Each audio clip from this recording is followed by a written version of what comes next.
wanted to remind you, if you could, to try and do that, to make sure you read the actual book before we arrive at the Sunday before. So next Sunday, we're looking at Jonah. So please read Jonah between now and then. But Obadiah is only 21 verses in length, so I thought we might actually read it together if you haven't had the opportunity to look at it already.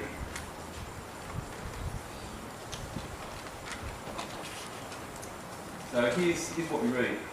Sorry about the size of the font there. Can you read that all right? You said that? Somebody can? Well, let's read it through together.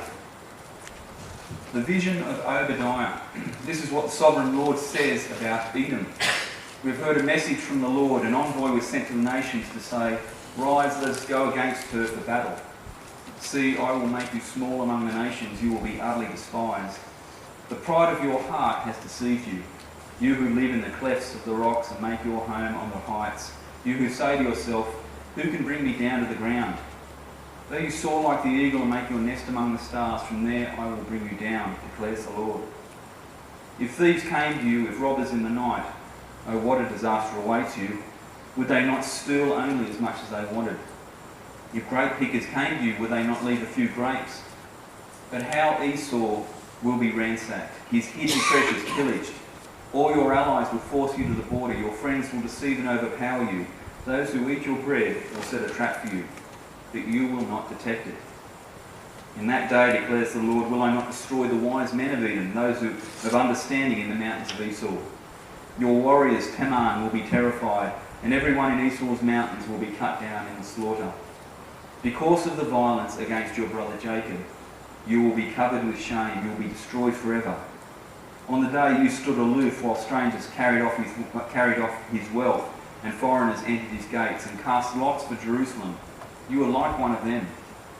You should not gloat over your brother in the day of his misfortune, nor rejoice over the people of Judah in the day of their destruction, nor boast so much in the day of their trouble. You should not march through the gates of my people in the day of their disaster, nor gloat over them in their calamity in the day of their disaster, nor seize their wealth in the day of their disaster. You should not wait at the crossroads to cut down their fugitives, nor hand over their survivors in the day of their trouble. The day of the Lord is near for all nations. As you have done it, it will be done to you. Your deeds will return upon your own head. Just as you drank on my holy hill, so all the nations will drink continually. They will drink and be as if they had never been. But on Mount Zion will be deliverance. It will be holy, and Jacob will possess his inheritance. Jacob will be a fire and Joseph a flame. Esau will be stubble, and they will set him on fire and destroy him. There will be no survivors from Esau. The Lord has spoken. People from the Negev will occupy the mountains of Esau, and people from the foothills will possess the land of the Philistines. They will occupy the fields of Ephraim and Samaria, and Benjamin will possess Gilead. This company of Israelite exiles who are in Canaan will possess the land as far as Zarephath. The exiles from Jerusalem who are in Sepharad will possess the towns of the Negev.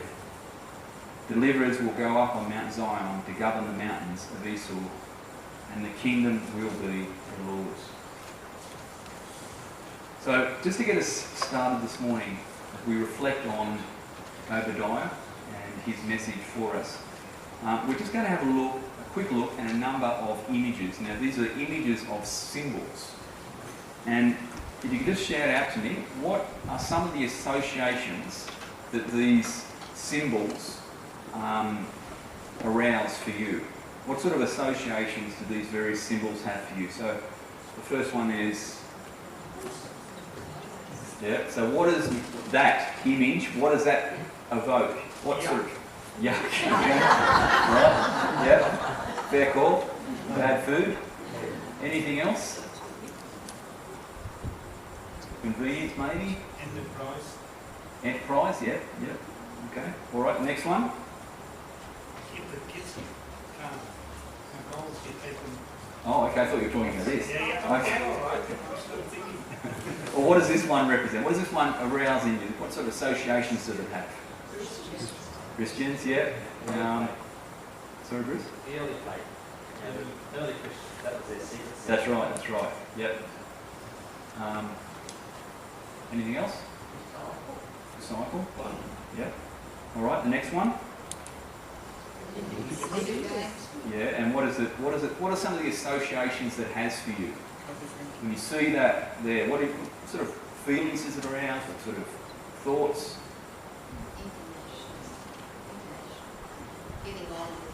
Yeah, getting on with one another.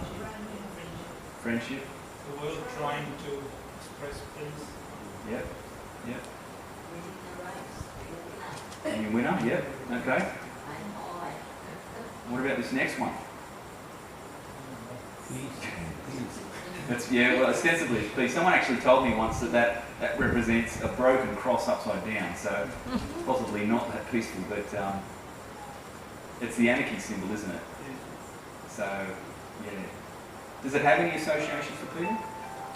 Well, it looked a bit like a Mercedes-Benz symbol, actually. Yeah, well, that's true, yeah. Yeah, so, yeah, wealth, affluence perhaps. And one last one. Pretty obvious one, isn't it?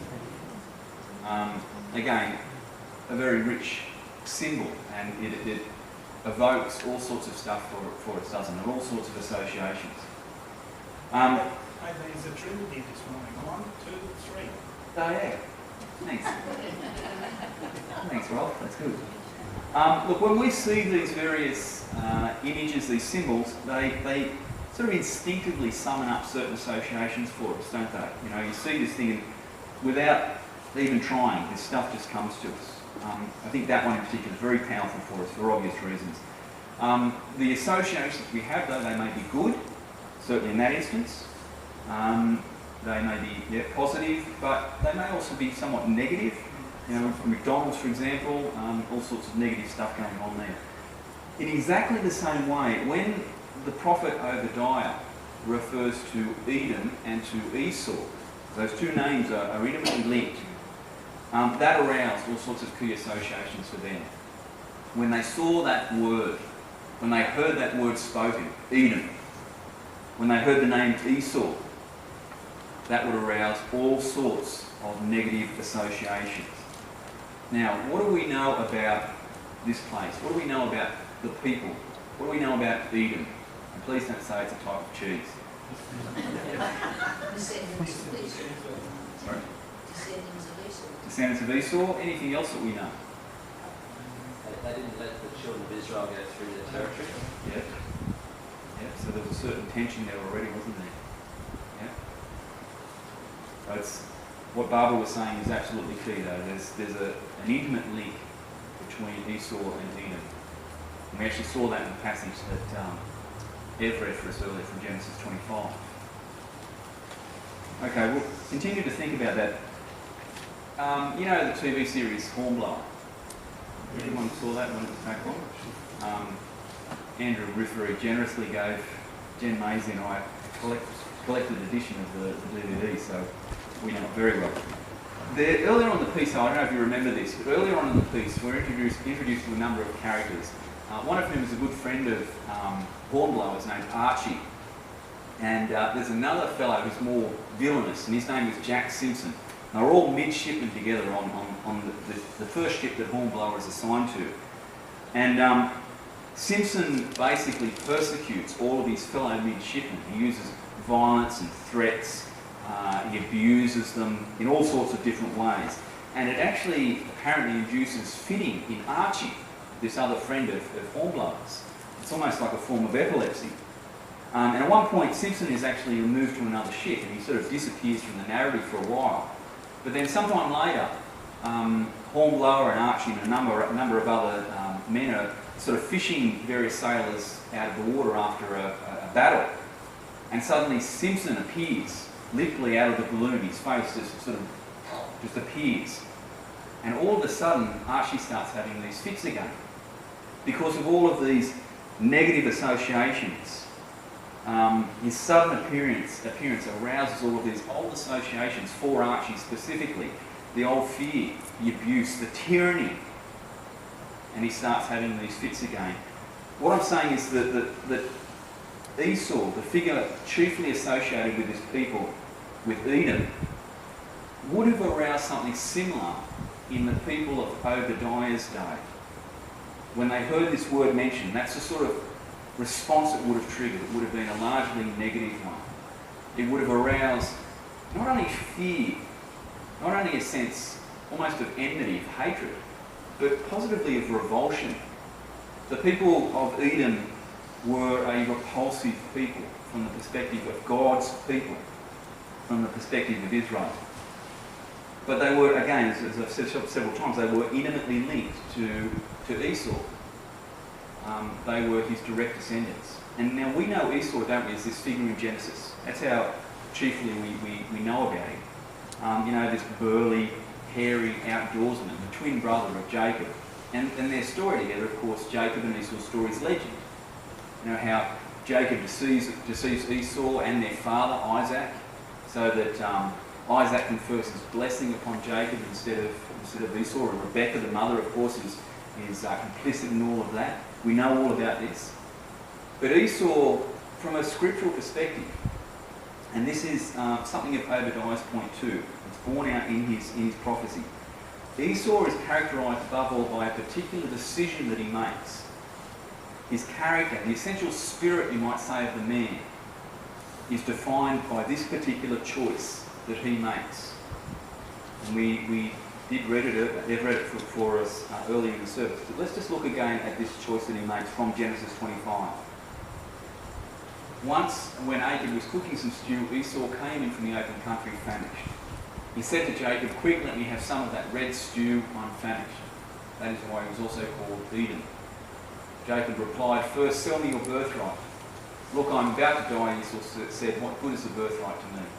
But Jacob said, "Swear to me first." So he swore an oath to him, selling his birthright to Jacob. Then Jacob gave Esau some bread and some lentil stew. He ate and drank and then got up and left. So Esau despised his birthright. Now that's vital. What we read there about Esau and that decision that he makes reveals so much of his character. The essential, as I said, the essential spirit of the man. And that in turn is key to Obadiah, to his message for us. Our understanding of Esau in this regard is key to what Obadiah tells us. This is what we read in Hebrews 12. Look carefully, the author of Hebrews says, "Lest there be any fornicator or profane person like Esau, who for one morsel of food sold his birthright." Now the word that is used there to summon up Esau is profane. And that word, it's notable actually that Jen told the story of Jehoshaphat and their prayer and fasting in the temple. Because what profane rather means, that description of him means against the temple. So everything that is representative of the temple in terms of dependence on God, in terms of trusting in God, the author of Hebrews was telling us is fundamentally against. As a profane person, that's what he was like. He was quite literally against the temple. A profane person is someone for whom spiritual things are essentially meaningless. They have no significance for that person's life. He or she has no time for anything like that. It's the material world, it's the body, the here and now, my sensual experience, what I'm receiving through my senses. It's that matters. Spiritual stuff, immaterial. And Esau's decision to so glibly, so dismissively give away his birthright is representative of that. It's his red stew. I mean, the poorest of the poor meals, lentils. And this worthless meal, one morsel of food, as the author of Hebrews calls it there. But it's that, literally filling his belly. That's all he cares about. And actually that's where the word Edom comes from. It actually means red stew, and it's a direct reference to this episode. And can you see how richly symbolic that is? The red stew, again, something just simply to fill the belly. This morsel of food, something that's there to meet a basic material need. It's this, we're being told in Scripture, that Esau treasures. It's this that Edom and the Edomites came to be associated with. It's in effect sheer unadulterated materialism. It's notable, for example, that whereas most of the people groups of the day had idols, they worshipped various gods. We're looking in Senior's Bible study at Ruth, for example. Ruth came from a group of people, the Moabites, who worshipped the god Chemosh. It's notable that the Edomites worshipped no gods. They had no religion per se, because spiritual things are immaterial to them. It's the physical stuff. That's all that matters, the sensual experience. And Esau personifies that. That defines the essential spirit of a man. As opposed, and this is what's notable, as opposed to all that the birthright, his original birthright, represented. Okay, everything that Esau gave away, surrendered by simply exchanging this morsel of food. Everything that the birthright represented contrasts radically with what is important to Esau. The birthright, this thing that Esau so glibly gave away in exchange for this pot of red stew, is all about promise. It's about something that's going to happen in the future. It's about future possession of the land of Canaan. It's about rulership over the family at some point in the future. It also means spiritual blessing, covenant relationship with God, the assurance of his presence. None of that matters one iota to Esau. Note again his words. Next slide, please, Lee. Verse, lost the verse. Verse 32. Look, I'm about to die, and he says, what good is the birthright to me? All he's interested in is filling his belly. I mean, he's not going to die. You know, really, is he? He's not about to die. It's pure hyperbole, exaggeration. He's just hungry. And again, it's the meeting of that most basic of material needs. Right here and now. That's all I want. That's what he cares about. That's what his senses demand. And Esau is in just this sense, the personification of profanity, of all it means to be against the temple. He's anti-spiritual, effectively unholy, ungodly, consumed at the end of the day completely with the material world and all that it offers. And something of Obadiah's challenge in this prophecy to us, as we see God so roundly rebuke Edom, something of Obadiah's challenge to us is to ask, to what extent do we share in the spirit of Esau? To what extent do we share in Esau's profane spirit? It's an important question for us to ask. And this is something of what Obadiah is challenging us to ask. To what extent are we actually like the people of Edom and their descendant Esau? So just to help us sort of get to grips with that really important question, just put yourself in this place for a moment. Just consider for a moment what it's like for you when you worry about something. What happens in your heart when you worry? Some circumstance emerges. So let's say, okay, for example, like Jen Maisie and I, last week, you're on a long trip somewhere.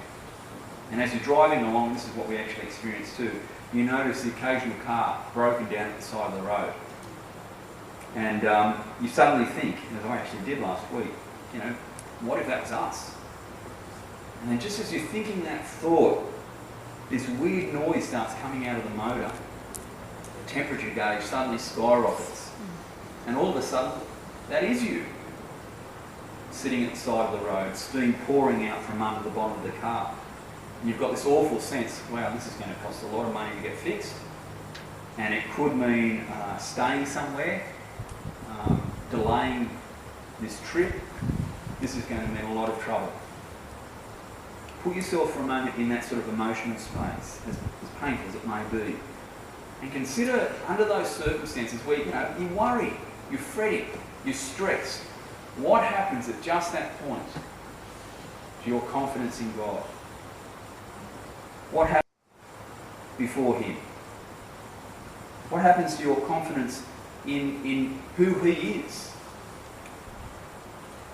The understanding, for example, that He is the King of Kings, that He is sovereign, And that, even in these apparently banal and annoying circumstances, he can bring immense good out of this.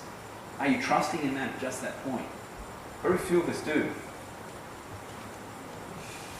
In a sense, what's happening there is we're embracing, I want to suggest, the spirit of Esau when we fret at just that point, under just those same circumstances. We exchange, in effect, our birthright for what the King James calls a mess of pottage. So much red stew. We forget who we are in Christ. We forget who God is. We forget His promises toward us. That we enjoy every spiritual blessing in Christ Jesus. We forget all of that. Have a look for a moment at verses 3 and 4 in Obadiah.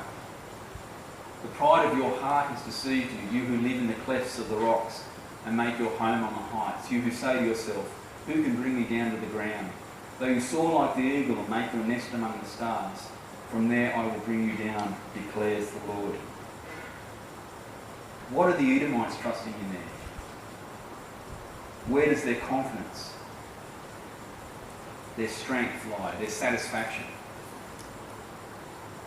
Ultimately, Obadiah is saying here, this is about that. It's about what we place our trust in, what we find our satisfaction in. The Edomites, the people of Edom, took pride in their military strength, their strategic positioning in the clefts of the rocks and on the heights.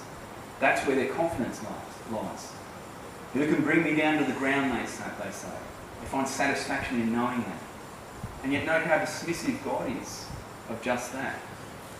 Though you soar like the eagle and make your nest among the stars, from there I will bring you down, declares the Lord. Obadiah is constantly, in fact, reinforcing just this point here. How embarrassingly futile it is to place our trust in anything outside of God and His will. This is something of what he is saying to the Edomites. Don't trust in this. It's futile ultimately, and there's repeated reference to God's absolute authority. It's Him and Him alone that we should trust in, Obadiah is telling us. The whole tone of the prophecy is it underscores this, that God enjoys sovereign prerogative, that He can even speak to and condemn the Edomites for their sin. It's because He's God. He is sovereign. He is the Lord. He has the right to do that.